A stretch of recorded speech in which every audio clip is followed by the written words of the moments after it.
Good evening to you. Welcome to ITV News Meridian. Tonight's headlines.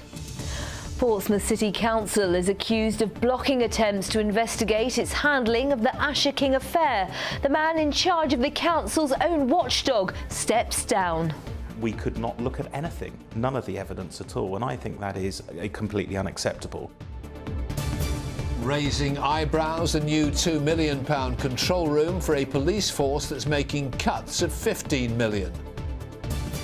Have a go hero, the teenager awarded for his bravery after tackling a man on the run. And managing your festive budget, how to have a happy Christmas without breaking the bank.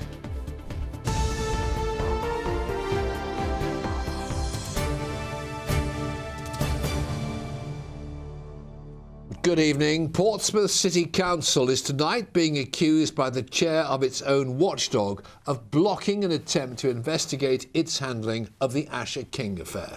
As head of the scrutiny panel at the council, Alistair Thompson wanted to investigate whether the local authority had acted appropriately. It took legal action to make the 5-year-old from Southsea a ward of court after his parents removed him from Southampton General Hospital. Mr Thompson has resigned because he alleges council officers are blocking his review.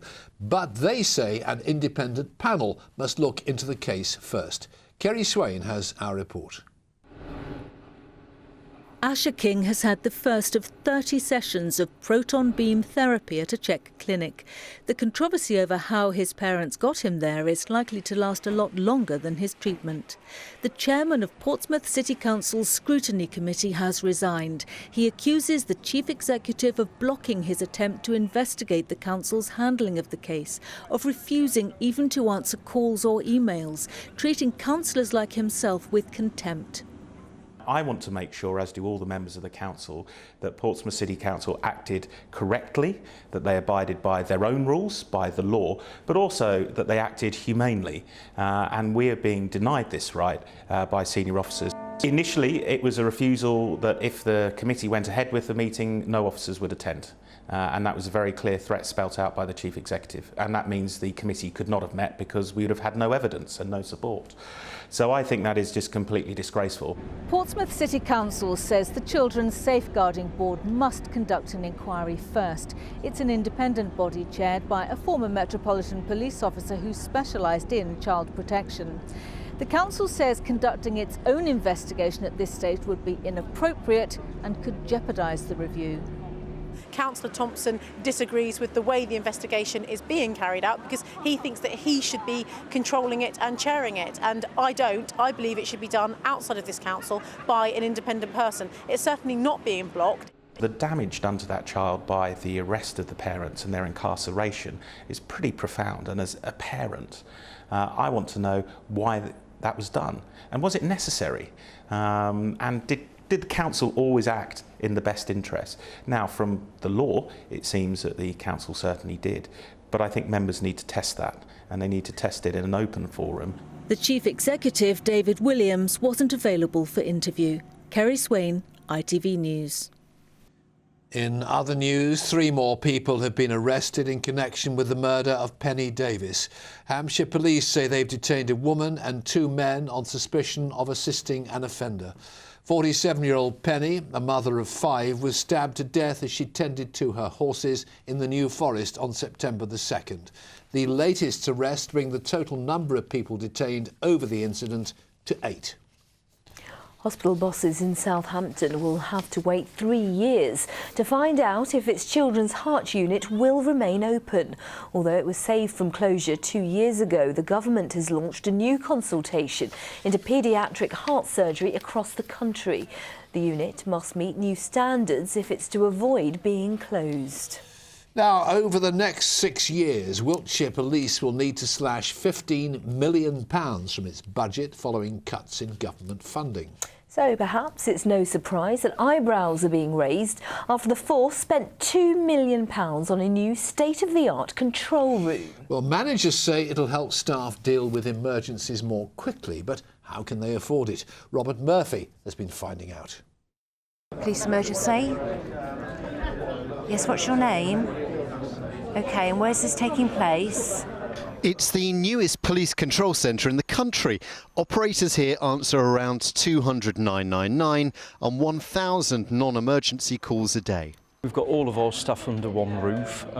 We've got a far greater and better working environment for the staff. So it's really creating a unified team that can manage all of our different aspects of non-emergency and emergency calls, the dispatching of police officers and the investigation of crime. Thank you all very much. It's a bit of a change of heart from this, though. A decade ago, the Duchess of Gloucester opened the so-called Tri-Service Control Centre. It cost £7 million. Police, ambulance and fire all working together. Well, except they didn't. The Fire Brigades Union insisted on a piece of glass to separate them, and last year both they and the ambulance service pulled out, leaving the police on their own. Some have questioned why a force that's cutting £15 million over 6 years has given the green light to £2 million for this revamp. The answer is it's out of a different budget. This room is open 24/7, 365 days a year. The previous environments were at least 10 years old, if not longer. Older, and certainly it was time to invest in those. Our staff have to come to work and they require a suitable environment. It also has solar panels generating enough electricity to power the computers here. But the main point of this centre is speeding up communications between the police and the people who need them. Robert Murphy, ITV News. He's just 16 years old, but Kaya Ingham didn't think twice about going to help two police officers who were being attacked by a violent man. Yes, the teenager from Brighton managed to restrain the man as he fled from a patrol car. His actions have now been recognised by Sussex Police. Tom Savides has this report. Two police officers are talking to a man sitting in the back seat of their patrol car. Without warning, he turns aggressive and attacks them. He pushes them to the ground and makes a run for it. But he wasn't expecting this, being stopped in his tracks by 16-year-old Kaya Ingham, who tackles him to the ground. Back home in Brighton, Kaya tells me why he decided to spring into action to help the female constables. I just dropped my bag, I dropped everything, I didn't think about it and just tackled him to the ground. And he started being a little bit aggressive to me as he was on the floor. Is policing something that you would like to do? Yeah, definitely, 100%. I want to do that when I'm older. Hopefully I'll go to university and do different departments of police. This footage has had tens of thousands of hits on YouTube. Once the police officers regain control with Kaya's help, the teenager directs other officers to the location on the Lewis Road. Kaya's carers are proud of the way he acted. His heart ruled his mind that day and he done what he felt was appropriate. So you must be extremely proud. Words can't express how proud we are of him. It brings a big lump to my throat. We do have a lot of negative feedback about youngsters these days. So, yeah, and at 16, I think it's, that's pretty good to be a role model at 16. The man who attacked the officers, 31-year-old Bradley Hughes of Seaford, was given 100 hours community service for assault. Kaya's heroic actions have now been recognised by Sussex Police, who've awarded him for his bravery. Superb. He was, without hesitation, stepped in to help the officers, clearly could see that they were in trouble. And even though he's had to put up with a lot of abuse, he hasn't reacted badly to that. He hasn't gone over the top. He's actually behaved in a really professional, measured way, and I'm really grateful to him. Kaya has now changed his college course from sport to public services. A future career in the police force beckons. Tom Savides, ITV News, Brighton. Well done, Kaya. Yes, you are watching ITV News here in the Meridian region. Thanks for being there for us. We say it every night, but we do mean it. Coming up, the latest sports news with Sarah Gong. And Shakespeare as you've never seen it before. How Romeo and Juliet has been jazzed up for 21st century audiences. For more on all of our stories, head to itv.com/news/Meridian. Any views or news, please call us or get in touch via Facebook. Or, of course, you can always send us a tweet at ITV Meridian.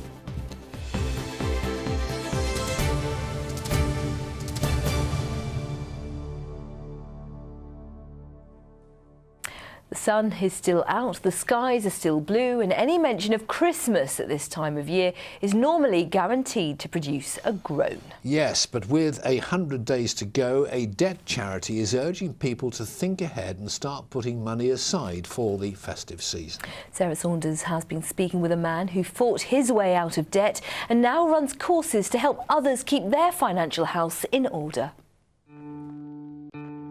I was like an ostrich with my head buried in the sand, and I had this brick wall around me as well. When Peter Warmby came out of the army, he had to face up to some hard truths on Civvy Street. Over the past few years, he and his family had racked up debts of £24,000. Credit cards, bank accounts, we were using payday loans. Every time a bill come through, I'll just lock it away, put it straight into the cupboard. Kids have to go without, Christmas is a struggle, birthdays a struggle, and you know, it's not nice when you've got young children, you can't give them what you think they should have. I did think about suicide. Father of four, Peter decided to turn things around. He went to a Christians Against Poverty money course and says it changed his life so much, he now runs the courses himself. The charity offers free, short budgeting classes in churches and is extending its reach to offer the programme at some job centres and schools.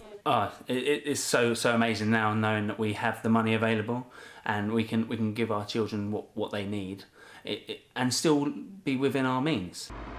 So although the summer holidays are only just over, the charity says it's worth remembering there are only 4 paydays left until Christmas. It suggests putting pennies away now for that time of financial pressure for so many.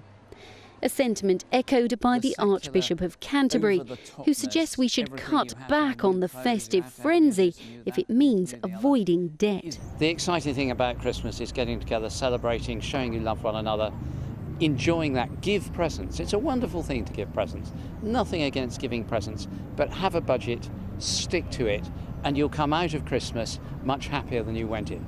For Peter, when the Christmas cards do start arriving, he'll be prepared, because he's already had the best card of his year, celebrating being debt-free. Sarah Saunders, ITV News. The Prime Minister has been visiting a factory at Fleet in Hampshire to mark the release of the latest unemployment figures. The number of people without work in the region fell by 16,000 in the 3 months to July. The unemployment rate in the South East is 4.4%, the lowest in the country.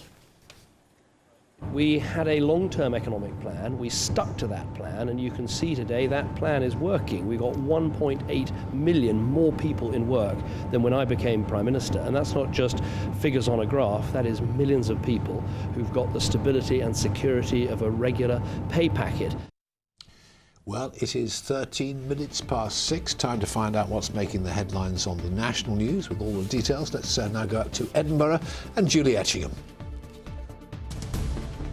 A frantic final push in the final hours before Scotland decides the fate of the Union. Hope not fear. Gordon Brown leads the no vote in a rallying cry, urging the country to stand up and be counted. But Alex Salmond insists the Yes campaign is flying high and will claim victory in tomorrow's referendum. We'll have the latest from around Scotland as both sides take their campaigns to the bitter end. I'm in Edinburgh and Alistair Stewart is in London with the rest of the day's events at 6:30. Now, the Mary Rose Museum is so much more than one of the most important pieces of Tudor history. It's the creation of a brand new building that's generating as much attention as the ship itself. Yes, indeed. The unique boat-shaped black structure creates a striking silhouette in Portsmouth Dockyard and has pushed the boundaries of 21st century architecture. Well, as a finalist in this year's Reba Awards, it's received praise from around the world. An incredible home for one of the country's greatest treasures. Stacey Poole has been to meet those behind the design. The raising of the Mary Rose back in 1982 was a defining moment in history. But now the final stage of its conservation is taking place with the creation of the Mary Rose Museum. It was an architectural challenge like no other. How to create a fitting home to the only surviving 16th century warship and its 19,000 artefacts. The answer was create another boat, a 21st century hull that would not only house the 500-year-old timbers, but also protect and showcase them.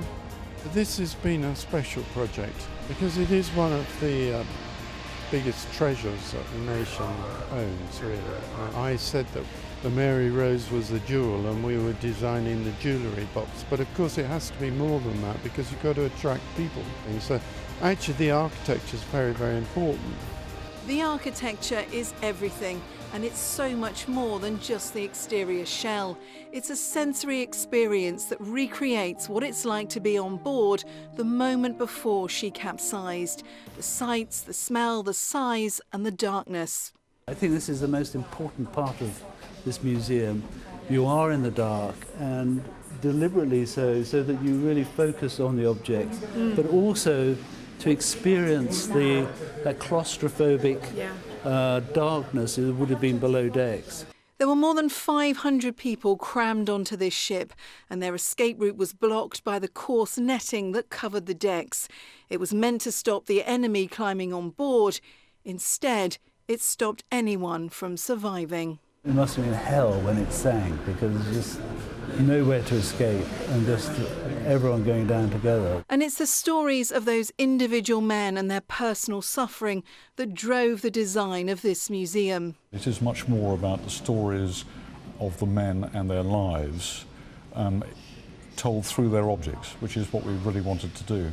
You get to see the ship's dog that was found trapped in a door and the skull of the cook who provided the only comfort on board. And if you wondered how they motivated the crew in such a terrible place, a gallon of beer a day was the crew's only saving grace. This fascinating story is brought alive by this building, and it's only going to get better. In 2 years' time, these walls come down. There'll just be a low glass balustrade here, and the public will be actually in with the ship for the first time, really, in 450 years or whatever. And it's this building that's allowed that to happen. It has state-of-the-art technology that prevents the ship's fragile timbers from crumbling. So it's not only providing protection, but preservation. Brilliant architecture at its best. Has it been a career highlight for you? Absolutely. To work on this building and this project has been extraordinary. I've been very fortunate to be involved. This museum took 9 years to complete at a cost of £35 million. So it's a huge investment. But it's a fitting memorial to the 500 crew who lost their lives and allows us to understand their story and their sacrifice like never before. Stacey Paul, ITV News in Portsmouth. Yes, the Mary Rose Museum, extremely impressive whichever way you look at it, and tomorrow we should be looking at something completely different. Yes, a unique home created in a very urban setting shows that sometimes you have to keep an open mind. It's another of our properties nominated as a finalist in this year's REBA competition. But does it have what it takes to win? Well, did our football teams have what it takes to win last night? Some did, some didn't, Sarah Gombe. Did indeed, Fred. Yes, some happy football fans amongst our viewers tonight, including these two. Portsmouth ended their run of 3 defeats and Oxford claimed their first win of the season. Those goals coming up. Our roundup will start, though, at the Medeski Stadium, where Reading came out on top after a 5-goal thriller with Millwall, which puts them in 6th place.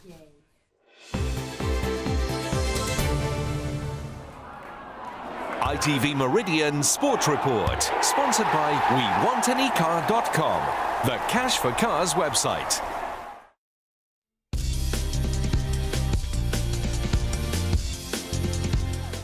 Nigel Adkins' side went ahead inside 6 minutes at the Medeski with Simon Cox's first of this game and 3rd of the season.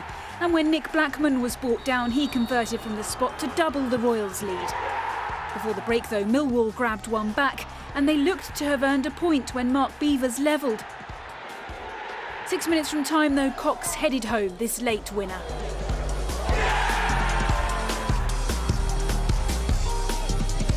Brighton held Ipswich at Portman Road until deep into the second half. Jonathan Parr tapped the ball home on 79 minutes before Daryl Murphy struck their second.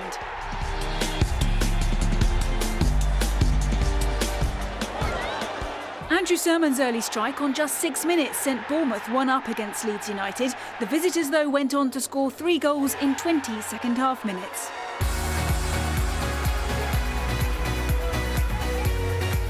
In League One, Crawley boss John Gregory hailed the performance of his defence as they survived an onslaught in front of goal at Doncaster to earn a point.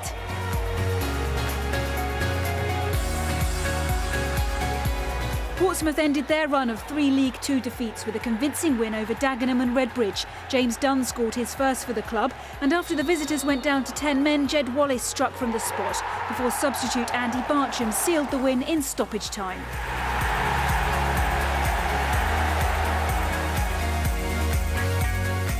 Oxford's first league win under Michael Appleton came at home to managerless Accrington. After Danny Hilton's opener, the visitors levelled, but Michael Collins' 35-yard strike restored the lead, and Tyrone Barnett secured 3 points.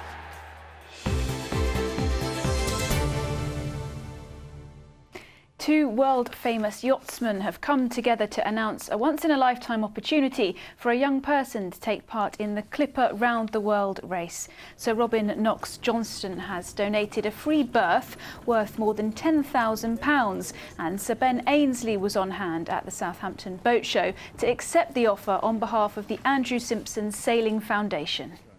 Most importantly, I think it's the fact that it gives young people the opportunity to not only get into sailing, but to take part in a race like this. And that's what the Andrew Simpson Sailing Foundation is all about. It's inspiring and encouraging youngsters to get into the sport, and this is, a great addition to that. An athlete from Sussex is in action this week at the Special Olympics European Games being held in Antwerp. Thomas Farley will take part in the sporting event for those with learning disabilities. He's competing in the judo and is up against athletes from across Europe. From Belgium, Lauren Hall reports. The opening ceremony, a celebration of sport and a celebration of those taking part in it. Here at the Special Olympics European Games. Thousands of people turned out to welcome athletes from more than 50 countries. Among them, Team GB, proudly parading around the stadium, starting as they mean to go on. After the opening ceremony, our athletes are preparing to put on a show of their own as they take centre stage at the European Games. And some are hoping they may even end up in the #1 spot and bring home a gold medal. There are high hopes for the judo team, especially for Thomas Farley from Peasmarsh in East Sussex. He couldn't be prouder to be part of Team GB and is enjoying competing at an international level. Very good. You get to meet new friends and new people all around the world and learn a bit of their language. Yeah. Great. And is there some tough competition?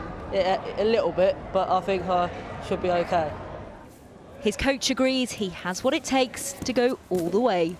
Oh, Thomas is really coming out of himself. He seems really confident. He's enjoying himself. His judo's looking superb at the moment. Yeah, so all good things for Thomas's, fingers crossed. Team GB is competing in a number of sports this week, here in the host city of Antwerp in Belgium. The Special Olympics is for those with learning disabilities. It's gradually gaining more recognition in the world of sport, but is still eclipsed by the Olympics and Paralympics. Frustration is that the two other parts of our family and the Olympic family, they are government funded. Obviously the elite part of the sporting fraternity, but our athletes train as hard as what the Olympic and the Paralympic athletes do, and I think we should be recognised because our athletes train hard, if not maybe sometimes harder. Well, now they've got the medals to prove it. The first gold of the European Games went to Team GB, with Rory Brown winning the men's 15 kilometres cycling road race. How are you feeling? Okay, I'm happy and amazing. I'm not surprised. Show us that gold medal, bring it up for us. That was just the start of our gold rush. We soon picked up a few more in the cycling, swimming and table tennis. It's like you can't believe it. It's like it's not really real. Well, it is. In fact, Team GB's now won gold, silver and bronze medals across a wide range of sports, and there may even be a few more by the end of the week. But for our athletes, the biggest reward of all is being here and being part of Great Britain's Special Olympics team. Lauren Hall, ITV News. Oh, well done to them all. Finally, just one line from Hampshire cricket. It's the penultimate match of the season, and at close of play today they finished on 110 for 1, trailing Kent by 46 runs. That promotion push is going to the wire. It's really tense, isn't it? It is indeed, Yeah. Away to Glamorgan, last game of the season. Amazing. Lovely. Thank you very much. Something now for all you Shakespeare fans, one of his most famous plays, but as you've never seen it before. No, Romeo and Juliet is being played out through street dance, where the characters use the edgy urban environment, whatever that is, to explain the story. Asana Greenstreet went to the Corn Exchange in Newbury to see just how hip Shakespeare can get. These aren't the elegant movements you'd expect to see in a conventional Shakespearean play, but this performance brings the 400-year-old story of two feuding families into the 21st century. Peeking through the wings of the stage, we can see why this particular rendition of Romeo and Juliet is so exciting. It marries the traditional script with contemporary street dance. The emotions and the passions that these characters feel are exactly the same as what we feel today. There's absolutely no difference. I mean, that's why Shakespeare's such a genius, is because he really does capture what it is to be a human. And so if you put movement on it which people recognise from today, then I think it does help make that connection for them. The cast have had 4 weeks of practicing the words with the moves before they take centre stage. I think doing them both together actually helps. Yeah. Because there's so much pattern and so much rhythm to the text itself. So when we're adding on movement to that, they're very harmonious. They work well together. But at the same time, it's a lot of text to consume, and you want to make sure that you're connecting with it and you understand your character and why you're saying things. So even from the beginning, we broke it down and and making sure your movement is linked to what you're saying and you're doing it for a reason rather than just being there to look pretty or interesting. While this play stays true to the original script, it's the choreography that really gets this performance moving. Asana Greenstreet, ITV News. I really like that, Fred. I want to go and see it. Yes. Well, let's hope the weather is much ado about nothing. Yes, we don't want any tempests. Let's have a look now. Here's Lucy Berasami.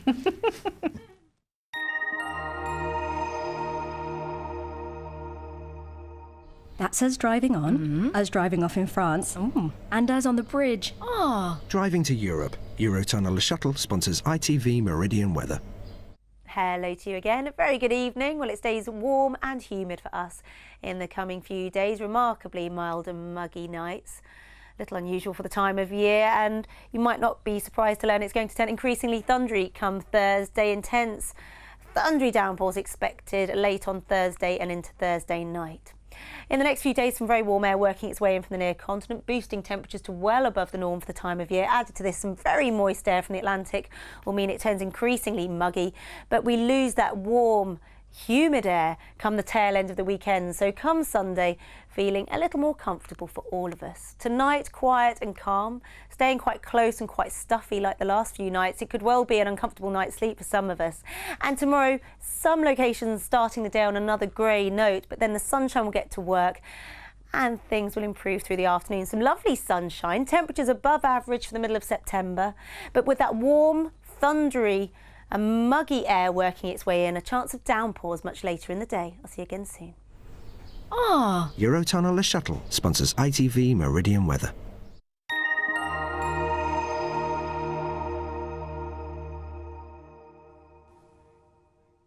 In just a moment here on ITV, we have the national and international news with Julie Etchingham in Edinburgh and Alistair Stewart in the studio. Join Sangeeta for our late news, but for now, from the team here at ITV Meridian, thank you very much indeed for watching. Take good care of yourselves. See you later. Bye-bye. Bye.